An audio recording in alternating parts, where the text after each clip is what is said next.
Assalamualaikum warahmatullahi wabarakatuh. Halo anak-anak, bertemu lagi bersama dengan Ibu Putri. Bagaimana kabar anak-anak pada hari ini? Masih tetap semangat kan untuk mengikuti pelajaran Ibu pada hari ini? Di video pembelajaran kali ini, Ibu akan menyampaikan materi pembelajaran untuk kelas 5, tema 7, subtema 2, pembelajaran 6. Namun sebelum kita memulai pelajaran kita pada hari ini, mari kita berdoa menurut agama dan kepercayaan kita masing-masing. Berdoa dimulai.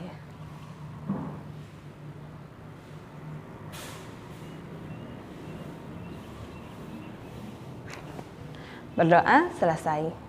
Tujuan pembelajaran kita pada hari ini yaitu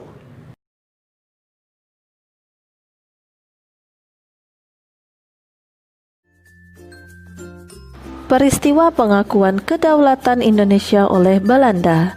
Tindak lanjut perjanjian Roem-Royen adalah diselenggarakannya konferensi meja bundar atau yang disingkat dengan KMB. KMB dilaksanakan di Den Haag, Belanda pada tanggal 23 Agustus sampai 2 November 1949. Delegasi Belanda dipimpin oleh Van Marsseven, delegasi BFO atau Badan Musyawarah Negara-Negara Federal dipimpin oleh Sultan Hamid II. Adapun hasil KMB sebagai berikut. 1. Belanda akan menyerahkan sepenuhnya kedaulatan kepada Republik Indonesia Serikat pada akhir bulan Desember 1949. 2. Penyelesaian masalah Irian Barat ditunda setahun, kemudian setelah penyerahan kedaulatan pada Republik Indonesia Serikat. 3. Republik Indonesia Serikat dan Belanda membentuk uni yang dipimpin oleh Ratu Belanda berdasarkan kerjasama sukarela dan sederajat. 4.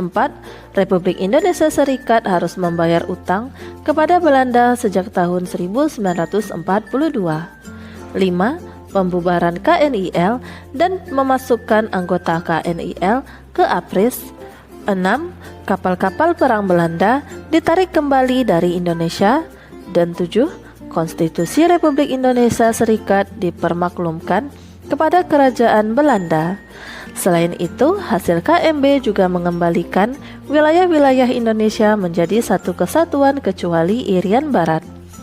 Sesuai hasil kesepakatan dalam KMB pada tanggal 27 Desember 1949, diadakan upacara pengakuan kedaulatan dari pemerintah Belanda kepada Republik Indonesia Serikat, namun sebelumnya pada tanggal 17 Desember 1949 diadakan pelantikan Presiden Republik Indonesia Serikat yaitu Insinyur Soekarno pada tanggal 20 Desember 1949. Dr. Andes Muhammad Hatta dilantik sebagai Perdana Menteri Republik Indonesia Serikat. Pengakuan kedaulatan Indonesia dilaksanakan di Belanda dan di Indonesia. Wakil Indonesia yang menandatangani pengakuan kedaulatan di negeri Belanda adalah Dr. Andes Muhammad Hatta dan wakil dari Belanda adalah Ratu Juliana. Adapun proses penandatanganan di Indonesia, pihak Belanda diwakili oleh Loving dan wakil Indonesia adalah Sultan Hamengkubuwono IX. Dengan adanya pengakuan kedaulatan tersebut, berakhirlah penjajahan dan kekuasaan Belanda atas Indonesia. Peristiwa tersebut juga menandai berdirinya Republik Indonesia Serikat. Ayo menulis pada halaman 141. Kapan peristiwa KMB terjadi? Yaitu pada tanggal 23 Agustus sampai 2 November 1949. Di manakah peristiwa KMB diadakan? Di Den Haag, Belanda.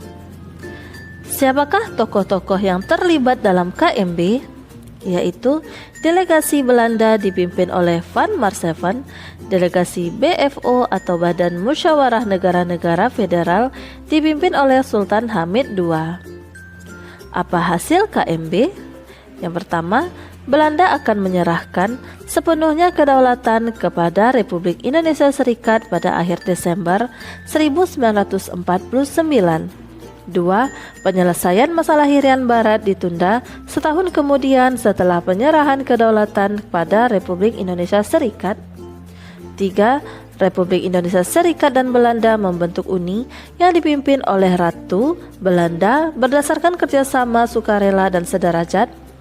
4. Republik Indonesia Serikat harus membayar utang kepada Belanda sejak tahun 1942. 5. Pembubaran KNIL dan memasukkan anggota KNIL ke APRIS. 6. Kapal-kapal perang Belanda ditarik kembali dari Indonesia. Dan 7. Konstitusi Republik Indonesia Serikat dipermaklumkan kepada Kerajaan Belanda. Bagaimana proses pengakuan kedaulatan Indonesia terjadi? Pengakuan kedaulatan Indonesia dilaksanakan di Belanda dan di Indonesia. Wakil Indonesia yang menandatangani pengakuan kedaulatan di negeri Belanda adalah Dr. Andes Muhammad Hatta, dan wakil dari Belanda adalah Ratu Juliana. Adapun proses penandatanganan di Indonesia, pihak Belanda diwakili oleh Loving dan wakil Indonesia adalah Sultan Hamengkubuwono IX. Apa makna KMB bagi bangsa Indonesia? Maknanya yaitu berakhirlah penjajahan dan kekuasaan Belanda atas Indonesia. Peristiwa tersebut juga menandai berdirinya negara Republik Indonesia Serikat atau RIS. Ayo berlatih pada halaman 141 sampai 142. Carilah informasi mengenai permasalahan berikut. Salah satu hasil dari KMB adalah Belanda akan menyerahkan sepenuhnya kedaulatan kepada Republik Indonesia Serikat pada akhir Desember 1949. Apakah Republik Indonesia Serikat itu? Tuliskan hasilnya pada kolom berikut ini. Untuk menghadapi KMB atau Konferensi Meja Bundar, diadakan Konferensi Inter-Indonesia. Konferensi tersebut dimaksudkan untuk mempertemukan pandangan wakil Republik Indonesia dan wakil BFO atau Bijan Comes for Federal Overleg. BFO merupakan organisasi yang terdiri atas pimpinan negara-negara bagian atau negara-negara kecil yang ada di Indonesia. Negara-negara bagian tersebut timbul akibat adanya politik adu domba atau pecah belah. Bagian-bagian wilayah Indonesia yang diduduki Belanda dipecah-pecah sehingga timbul negara-negara kecil atau negara boneka.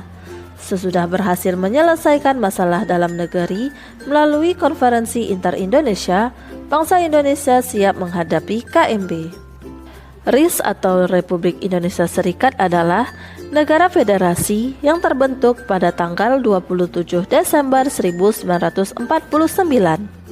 Sebagai hasil dari kesepakatan tiga pihak yang berunding dalam KMB, yaitu Republik Indonesia, BFO atau negara-negara bagian, dan Belanda, Republik Indonesia Serikat memiliki konstitusi atau undang-undang, yaitu Konstitusi RIS. Dan Konstitusi RIS ini ditandatangani oleh para pemimpin negara-negara bagian, yaitu yang pertama, Mr. Susanto Tirto Prodjo dari negara Republik Indonesia menurut Perjanjian Renville. 2. Sultan Hamid II dari daerah istimewa Kalimantan Barat. 3. Raja Kaliamsyah Sinaga dari negara Sumatera Timur. 4. Abdul Malik dari negara Sumatera Selatan. 5. Ida Ana Agong dari negara Indonesia Timur. 6. RAA Jakra Ningrat dari negara Madura. 7. Muhammad Hanafiyah dari negara Banjar. 8. Muhammad Yusuf Rasidi dari negara Bangka.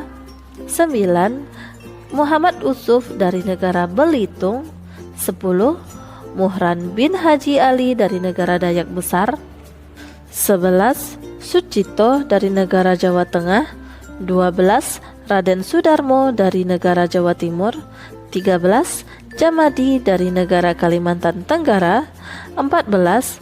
Sosronegoro dari negara Kalimantan Timur. 15. Mr. Jom Hana Wiryat Madja dari negara Pasundan. 16. Raja Muhammad dari negara Riau. karena seluruh rakyat Indonesia menolak pembentukan negara-negara boneka bentukan Belanda dan menuntut pembubaran negara-negara boneka, maka pembubaran Republik Indonesia Serikat diawali dengan konferensi bersama antara pemerintah Republik Indonesia Serikat, Republik Indonesia, dan negara Indonesia Timur yang dilaksanakan pada tanggal 13 Mei 1950. Kemudian konferensi kedua dilaksanakan pada tanggal 19 Mei 1950 yang menyetujui bahwa pembubaran Republik Indonesia Serikat dan pembentukan Negara Kesatuan Republik Indonesia yang sesuai dengan proklamasi kemerdekaan Republik Indonesia pada tanggal 17 Agustus 1945. Setelah penandatanganan serta penyerahan jabatan, Undang-Undang Dasar Sementara 1945 mulai berlaku sejak tanggal 17 Agustus 1950 dan menandai pembubaran Republik Indonesia Serikat secara resmi dan kembali ke sistem demokrasi liberal Negara Kesatuan Republik Indonesia. Setelah kamu menyanyikan lagu syukur, selanjutnya ayo berdiskusi pada halaman 144. 1. Nilai yang sesuai dengan jiwa dan sikap pahlawan pada lagu syukur adalah, yaitu yang pertama, nilai cinta pada tanah air. Sikap patriotisme akan muncul saat nilai cinta tanah air sudah tertanam dalam sanubari, sehingga setiap individu akan terpanggil untuk membela, mengabdi dan melindungi Indonesia dari segala ancaman baik dari dalam negeri maupun dari luar negeri. 2. Nilai rela berkorban dengan rela memberikan pikiran, tenaga, harta, dan lain sebagainya semata-mata demi kepentingan bangsa dan negara. 2. Sebagai generasi sekarang, apa yang harus kita lakukan untuk mewujudkan rasa syukur sebagai bentuk cinta tanah air? Yaitu yang pertama, dengan belajar dengan sungguh-sungguh, menjaga persatuan dan kesatuan, taat terhadap peraturan atau perundangan yang berlaku, menjaga dan memelihara fasilitas umum, dan tidak melakukan perbuatan yang merugikan diri sendiri maupun merugikan orang lain. Bacalah teks pada halaman 145 sampai 146 yang berjudul Konferensi Berteman dalam Keragaman. Setelah itu, ayo berlatih pada halaman 147. Ayo belajar dari masalah yang terjadi di sekitar kita dalam kehidupan sehari-hari. 1. Ali, Amin, Rudi, dan Heri membentuk kelompok belajar. Seminggu 2 kali mereka belajar di rumah masing-masing secara bergiliran. Kali ini mereka belajar di rumah Ali. Ketika sedang mengerjakan soal, Ali dan Amin meminta izin untuk melaksanakan ibadah karena waktunya telah tiba. Walaupun Rudi dan Heri berbeda agama, mereka mempersilahkan Ali dan Amin melaksanakan ibadah. Rudi dan Heri menunggu dengan tenang sampai Ali dan Amin selesai melaksanakan ibadah. Yang pertama, bagaimana pendapatmu tentang sikap Rudi dan Heri? Sikap Rudi dan Heri patut diteladani karena mereka berdua menunjukkan sikap menghargai perbedaan agama. Rudi dan Heri juga telah mengamalkan nilai-nilai Pancasila, terutama sila ke-1.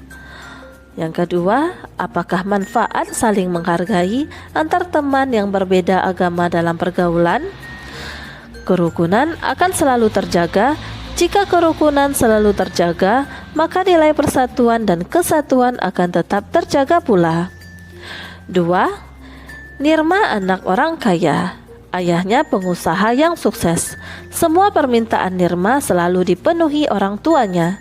Hal ini membuat dia sombong. Dalam pergaulannya, dia selalu memilih-milih teman.